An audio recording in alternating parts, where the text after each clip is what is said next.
pretty strong durable goods, up 3.7%. What does that tell you?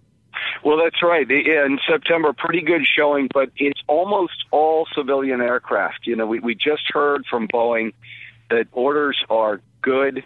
They've raised their guidance for the year, and here we are seeing it in the data. If you dig a little bit deeper, excluding defense, excluding aircraft, orders were actually down. It's 2 out of 3 months that they're down.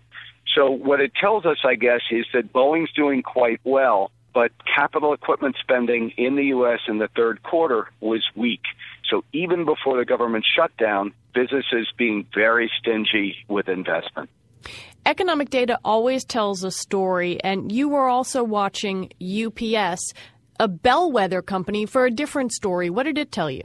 We watched UPS and FedEx both because they're so plugged into the global economy. UPS surprised with better than expected earnings in the third quarter, and that's primarily on tech shipments domestically. Would think probably the iPhone 5S, and then also on a strength in European orders. That's a really big deal because the recession in Europe is over, and now we're starting to see U.S. manufacturing benefit from stronger activity there. Chris Lowe at FTN Financial, thank you so much. Thank you. Samsung's third quarter earnings rose 25% to record profits. The smartphone maker has sold more than 40 million Galaxy S4 phones.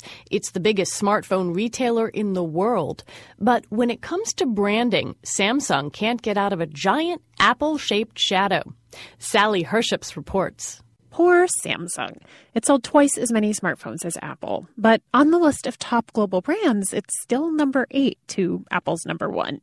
No matter how many smartphones it sells, will Samsung always be Pepsi to Apple's Coke?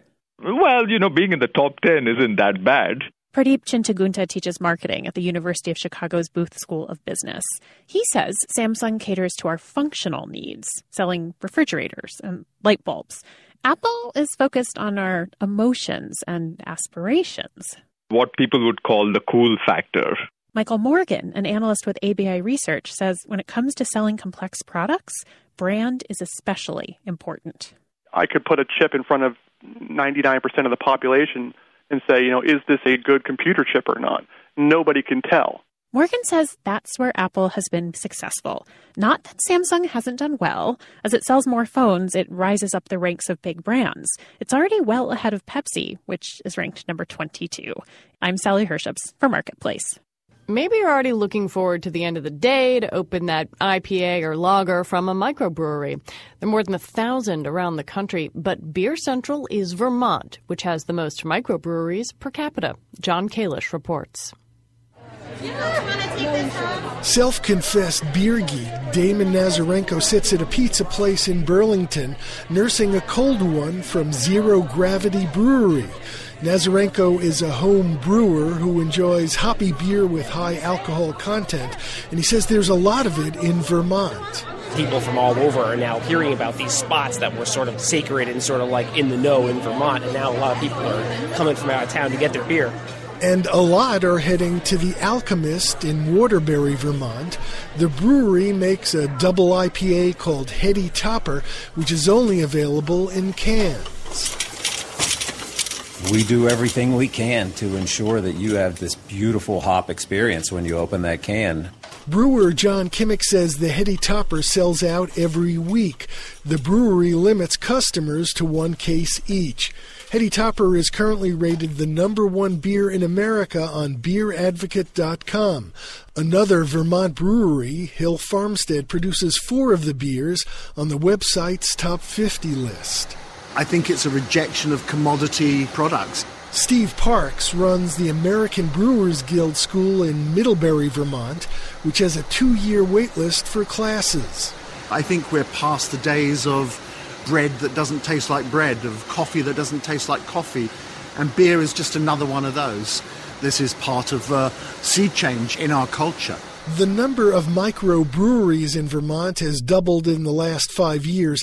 There are now 32 craft breweries here, and several more are being planned. As the head of the Vermont Brewers Association put it, we have more than we deserve. In Vermont, I'm John Kalish for Marketplace. Switching to non-alcoholic drinks, if you like Coca-Cola and Enter Sandman, now is your moment to book a ticket to Antarctica. In a strange marriage of branding, Metallica is partnering with Coke Zero to play a concert there in December. Technically their spring, but still not going to be warm. In New York, I'm Lizzie O'Leary with the Marketplace Midday Update. From APM, American Public Media. Say your prayers to one. Don't forgive my son. To include everyone. I tuck you in, one within. Keep you free from sin. Till the Sandman comes. Sleep with one eye open. Green beans! Potato! Okay, I give up. Potatoes! Oh, yeah, I went there. Concerns about early Obamacare sign-ups. We're seeing a huge spike in Medicaid enrollments. Demolition begins at Sandy Hook Elementary School. It'll take several weeks before the entire structure is razed. And more fallout from accusations that the U.S. has spied on its allies. The bond of trust has been shattered. Good morning, I'm Peter King with a CBS World News Roundup. The Obamacare website rollout has been called everything from troubled to disastrous, and now a trend at the state level could threaten the program's entire structure. Our coverage begins live in Washington with CBS News correspondent Barry Bagnato. For this health insurance overhaul to work, healthy people have to buy into private plans. A CBS News analysis shows in about half of the states running their own exchanges, far more people are enrolling in Medicaid. 87% of the enrollees in Washington state, 82% in Kentucky, 64% in New York state. Either the private insurance enrollments come up somewhere around the expected amount, or there's going to be a problem. Gail Walensky, a former Medicaid director. You need a volume and you need a mix of people that are healthy as well as high users in private insurance in order to have it be sustainable. Medicaid experts say they're not sure why they're seeing these lopsided numbers so far. Live in Washington, Barry Bagnato, CBS News. The president, of course, has promised the Affordable Health Care Act will be affordable and won't force anyone to change their insurance. If you like your insurance plan, you will keep it. No one will be able to take that away from you. But in Los Angeles, CBS's Carter Evans tells us that's not always so. Natalie Willis helps parents in Los Angeles care for their newborns. She buys her own health insurance. I was completely happy with the insurance I had before. So she was surprised when she tried to renew her policy. Now I'm being forced to choose from a bunch of new plans that I don't want to choose from that are all more expensive. Her insurer, Kaiser Permanente, is terminating policies for 160,000 people in California and presenting them with new plans that comply with the health care law. About half of the 14 million people who buy insurance on their own are not going to be able to keep the policies that they had previously. Dr. Jerry Kaminsky is Director of Public Health Policy at UCLA. You're paying more for a better product and for more protection. You won't understand the value of that until you need it. But many can't get past the sticker shock. I'm Bob Fuss on Capitol Hill. House Republicans have been attacking the Affordable Care Act for 3 years now. They failed to stop it with a government shutdown, but now are energized by the problems with the website and have several committees investigating.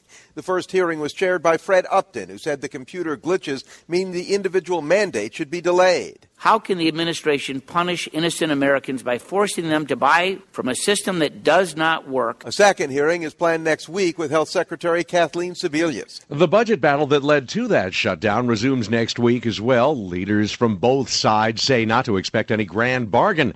Republican Congressman Paul Ryan, Senate Democrat Harry Reid say the most likely outcome is a smaller deal that takes the edge off of automatic cuts. In Newtown, Connecticut, small-scale demolition has begun at Sandy Hook Elementary School, where a gunman killed 20 children and 6 adults nearly a year ago. Here's WTIC's John Silva. It'll take several weeks before the entire structure is razed. Newtown First Selectman Pat Lodra says the process really started several months ago. We have removed underground oil tanks, we've removed the propane tanks. And she says as crews remove asbestos and PCBs, the building will come down in sections. Earlier this month, the town voted in favor of accepting a $50 million state grant toward construction of a new school on that site. Schools are open today in Danvers, Massachusetts, 2 days after a 14-year-old student was charged with killing a teacher there.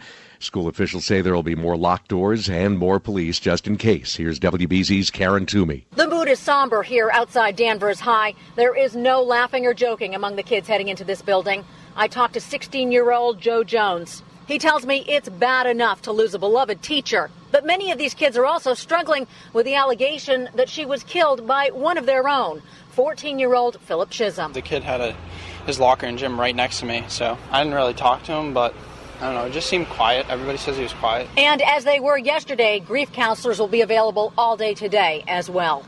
Germany and France are livid after reports that the U.S. has been eavesdropping on their citizens and government officials.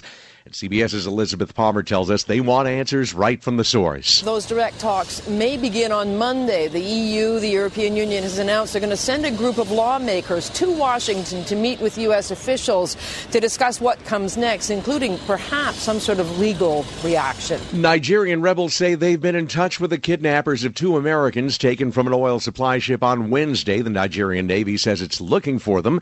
The rebels have said they can help ensure the men are safe. The Food and Drug Administration wants to tighten up the rules for some of the most widely used prescription painkillers. CBS's Dr. John LaPook. The proposed change reclassifies hydrocodone products such as Vicodin and classifies them in the most restrictive way, like painkillers such as morphine. What this means is doctors can still prescribe them, but they can only give 90-day supplies instead of 180. In Raleigh, North Carolina, 5 people were hurt, 2 critically, after a ride at the North Carolina State Fair started up as people were getting off. Fair spokesman Brian Long. This has shaken all of us a little bit. We definitely have these folks in our thoughts and prayers. Was it human error or something mechanical? Long says the sheriff's office is investigating and that state inspectors are checking out the ride's machinery. 1 play, 2 errors equal a win for St. Louis in World Series Game 2. CBS's Steve Futterman is in Boston. The Cardinals took an early 1-0 lead, then fell behind in the 6th when Boston's David Ortiz hit a 2-run homer.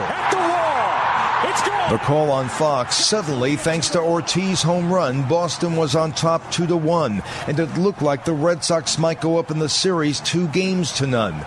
But in the 7th, it all fell apart for Boston. Got away, and the ball goes into the seats on a throw to third. The call on KMOX, on 1 play, the Red Sox committed 2 errors, sparking a 3-run rally, giving St. Louis Game 2. For Cardinals, Matt Holliday. The first team to win 4 games, and if they had 2 and we had none, you're obviously a pretty big disadvantage. The series now moves to St. Louis for the next 3 games. Steve Futterman, CBS News at the World Series in Boston. In Deltona, Florida, a woman and her 2 young children reported dead after being missing since Tuesday following a domestic violence incident involving her husband. We're less than a month from the 50th anniversary of the JFK assassination. You can expect a slew of new books, and as CBS's Dan Raviv reports, occasionally some new information. One book is by Philip Sheenan, who reports that an investigator for the official Warren Commission took a boat to Cuba and questioned the communist president Fidel Castro. And he interviewed Castro for 3 hours with the question, did you kill President Kennedy? I imagine Castro denied it. He did deny it, and apparently he actually initially requested the meeting. He wanted to tell the Warren Commission that he did not kill President Kennedy. In the book called A Cruel and Shocking Act, Castro is quoted saying he admired Kennedy and did not think ill of him. Dan Raviv, CBS News. In Scottsdale, Arizona, a 16-year-old girl gets an ice cream truck license. Unusual because that city banned the trucks in the 70s, but officials say when she asked, they couldn't find a good reason for the ban. And that's the World News Roundup, the broadcast produced this week by Paul Farry. I'm Peter King, CBS News.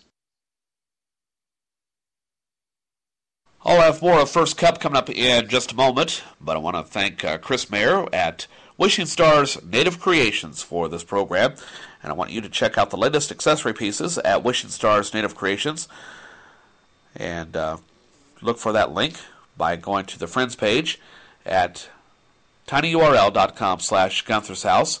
That's good on your PC, Mac, or Linux computer. Again, that's tinyurl.com/Gunther's House, or tinyurl.com/Gunther Mobile on your smartphone, whether it's an Android, iOS, Windows Phone, or tablet computer.